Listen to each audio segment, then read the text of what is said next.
Hi everyone, welcome back to your own English learning channel, English and Study. दोस्तों, क्या आप जानते हैं कि हिंदी का एक छोटा सा शब्द निकालना इंग्लिश में आपको कितना कंफ्यूज कर सकता है? जी हाँ, क्योंकि इंग्लिश में हर तरह के निकालने के लिए एक अलग वर्ड होता है।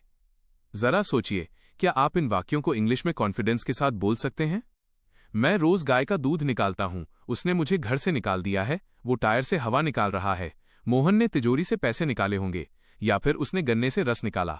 अब अगर आप इन सब के लिए सिर्फ टेक आउट या आउट शब्द का इस्तेमाल कर रहे हैं तो आप बहुत बड़ी गलती कर रहे हैं, क्योंकि दूध निकालने के लिए अलग वर्ड है, हवा निकालने के लिए अलग और निचोड़कर रस निकालने के लिए बिल्कुल अलग वर्ड है। आज के इस वीडियो में मैं आपकी यही कंफ्यूजन जड़ से खत्म करने वाला हूं। आज हम सीखेंगे कि निकालना शब्द को अलग अलग सिचुएशंस और टेंसेस में सही इंग्लिश वर्ड्स के साथ कैसे बोला जाता है। आज की क्लास में आप सीखेंगे ढेर सारे रियल लाइफ एग्जाम्पल्स जो आपकी स्पोकन इंग्लिश को एकदम नेचुरल बना देंगे। तो अगर आप भी अपनी इंग्लिश को रटने के बजाय समझना चाहते हैं तो ये वीडियो आपके लिए बहुत स्पेशल होने वाला है। चलिए बिना किसी देरी के शुरू करते हैं आज की ये धमाकेदार क्लास। मैं रोज गाय का दूध निकालता हूँ, पूनम रोज बकरी का दूध नहीं निकालती है। क्या तुम भी भैंस का दूध निकालते हो? इन वाक्यों में दूध निकालना दुहना की क्रिया का भाव आया है। अक्सर लोग दूध के लिए सिर्फ मिल्क शब्द का प्रयोग संज्ञा नाउन की तरह करते हैं, लेकिन इंग्लिश में मिल्क एक क्रिया वर्ब भी है जिसका अर्थ होता है दूध निकालना। तो देखते हैं इन वाक्यों की इंग्लिश। जैसे मैं रोज गाय का दूध निकालता हूं, यह प्रेजेंट इंडेफिनिट टेंस है, तो सबसे पहले लिखेंगे मैं के लिए आई, फिर दूध निकालना के लिए मिल्क, उसके बाद गायका के लिए द काउ और अंत में रोज के लिए एवरी डे। तो पूरे वाक्य की इंग्लिश होगी I milk the cow every day. उन्होंने मुझे घर से निकाल दिया है। क्या तुमने उसे इस घर से निकाल दिया है? इन वाक्यों में किसी को किसी जगह से बाहर निकाल देने का भाव आया है। इसके लिए हम किक्ड आउट या थ्रोन आउट का प्रयोग करते हैं। जब हम किसी को जबरदस्ती या गुस्से में बाहर निकालते हैं तब इन फ्रेजेस का इस्तेमाल किया जाता है। यहां काम हो चुका है, इसलिए ये प्रेजेंट परफेक्ट टेंस के वाक्य हैं। तो देखते हैं इन वाक्यों की इंग्लिश। जैसे उन्होंने मुझे घर से निकाल दिया है, तो सबसे पहले लिखेंगे उन्होंने के लिए इंग्लिश दे, फिर है के लिए हेल्पिंग वर्ब हैव, उसके बाद मुझे निकाल दिया की third form kicked me out और अंत में लिखेंगे घर से के लिए ऑफ द हाउस। तो पूरे वाक्य की इंग्लिश होगी they have kicked me out of the house. क्या तुमने उसे इस घर से निकाल दिया है? यह एक प्रश्नवाचक वाक्य है, तो सबसे पहले आएगा क्या के लिए इंग्लिश हैव, फिर तुमने के लिए यू, उसके बाद लिखेंगे उसे निकाल दिया के लिए English thrown him out, throw की थर्ड फॉर्म, और अंत में इस घर से के लिए ऑफ दिस हाउस। तो पूरे वाक्य की इंग्लिश होगी have you thrown him out of this house? वो टायर से हवा निकाल रहा है। तुम क्यों फुटबॉल से हवा निकाल रहे हो? इन वाक्यों में किसी चीज से हवा निकालने का भाव आया है। इसके लिए इंग्लिश में डिफ्लेट शब्द का प्रयोग किया जाता है।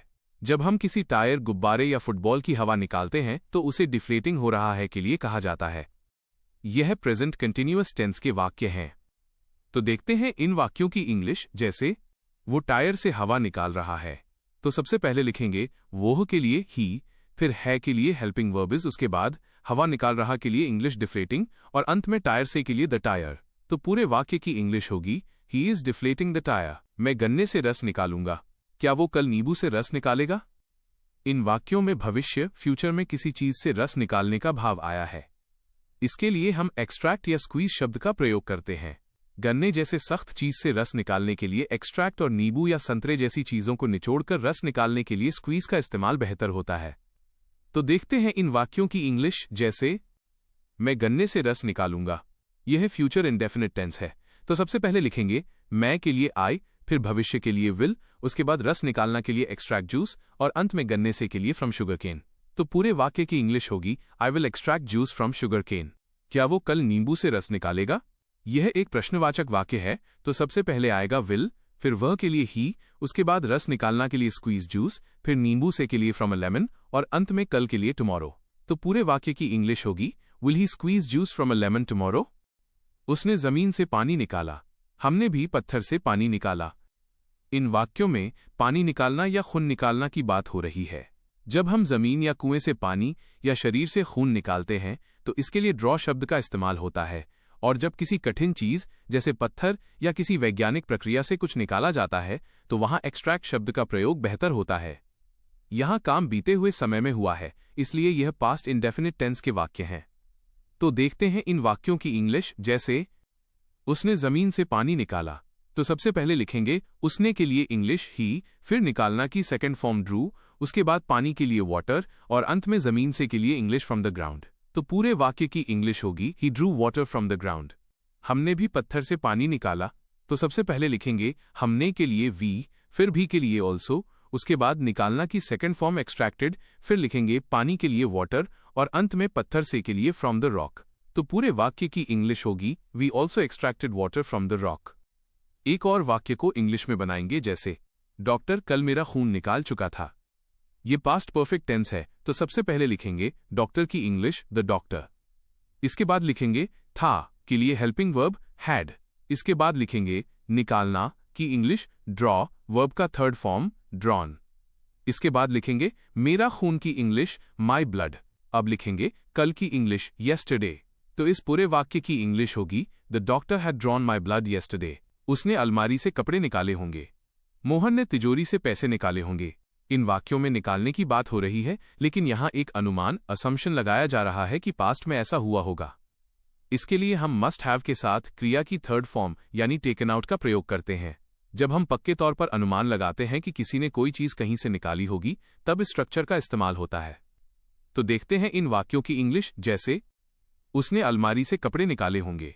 तो सबसे पहले लिखेंगे उसने के लिए इंग्लिश शी, फिर होगे पक्का अनुमान के लिए मस्ट हैव, उसके बाद कपड़े निकालना की third form taken close out और अंत में लिखेंगे अलमारी से के लिए English out of the cupboard. तो पूरे वाक्य की इंग्लिश होगी she must have taken clothes out of the cupboard. Mohan ने तिजोरी से पैसे निकाले होंगे। तो सबसे पहले लिखेंगे नाम मोहन, फिर लिखेंगे होंगे के लिए इंग्लिश मस्ट हैव, उसके बाद पैसे निकालना के लिए इंग्लिश टेकन मनी आउट और अंत में तिजोरी से के लिए English out of the safe. तो पूरे वाक्य की इंग्लिश होगी Mohan must have taken money out of the safe. एक और वाक्य को इंग्लिश में बनाएंगे जैसे किसी ने डब्बे से अचार निकाला होगा। तो पूरे वाक्य की इंग्लिश होगी someone must have taken pickle out of the jar. इस तरह हम निकालने के अलग अलग मतलब के लिए सही इंग्लिश शब्दों का चुनाव कर वाक्यों की इंग्लिश आसानी से बना सकते हैं। अब एक वाक्य आपके लिए ही है। पूनम ने फ्रिज से बॉटल निकाली होगी। इस वाक्य की इंग्लिश कमेंट बॉक्स में बनाकर बताइए। सिर वाली इंग्लिश की वीडियो की लिंक इस वीडियो के डिस्क्रिप्शन बॉक्स में है। ये वीडियो खत्म होने के बाद सिर वाली इंग्लिश का वीडियो जरूर देखना। अब इस क्लास को यही समाप्त करते हैं। यदि इस क्लास में आपको कोई भी कंफ्यूजन हो या फिर मन में कोई भी क्वेश्चन हो तो कमेंट बॉक्स में जरूर बताएं। Please like, subscribe and share.